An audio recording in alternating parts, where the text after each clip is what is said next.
Viral, dokter gadungan di RSPHC Surabaya 2 tahun lamanya akhirnya terbongkar, cuma lulusan SMA modal internet dan scan dokumen. Dokter gadungan di RSPHC Surabaya yang menggegerkan belakangan ini menerima gaji sebesar 7,5 juta rupiah tiap bulan. Dengan berbagai tipu muslihatnya, dokter gadungan bernama Susanto itu merupakan lulusan SMA. Aksi Susanto ini terhitung sudah dijalankan hampir sepertiga kontraknya atau selama 2 tahun. Sedangkan kontrak penuh yang terima dari PHC selama 7,5 tahun. Diketahui, Susanto diterima sebagai dokter hiperkes Fultimer di PHC Klinik dan ditugaskan di Klinik K3 PT Pertamina F4 Cepu sejak tanggal 15 Juni tahun 2020 hingga tanggal 31 Desember tahun 2022.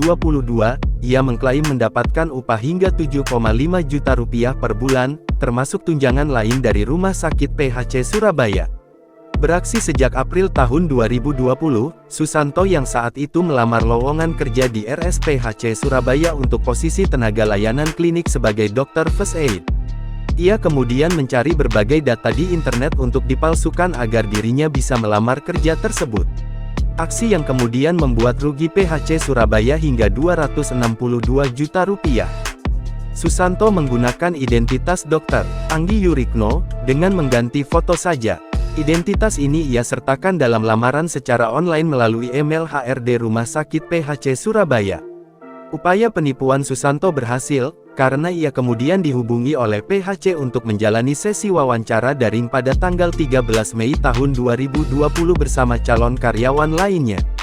Demi meyakinkan bahwa ia adalah dokter sesungguhnya, Susanto memalsukan satu bendel data, termasuk CV dengan surat izin praktik, SIP dokter, ijazah kedokteran, kartu tanda penduduk, dan sertifikat hiperkes. Semua data ini diambil dari website Fullerton dan media sosial. Tindakan penipuan Susanto ini berlangsung hampir sepertiga dari masa kontraknya, yaitu selama 2 tahun. Susanto beralasan, hal ini ia lakukan demi memenuhi kebutuhan sehari-hari. Namun, penyamaran Susanto mulai terbongkar usai pihak rumah sakit meminta berkas persyaratan lamaran pekerjaan Susanto lagi dengan tujuan untuk memperpanjang masa kontrak kerja.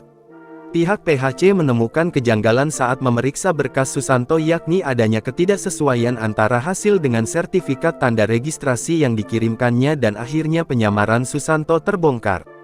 Tak hanya kali, menurut beberapa saksi ternyata Susanto pernah melakukan hal seperti ini sebelumnya. Jangan lupa subscribe, share, komen, dan like ya!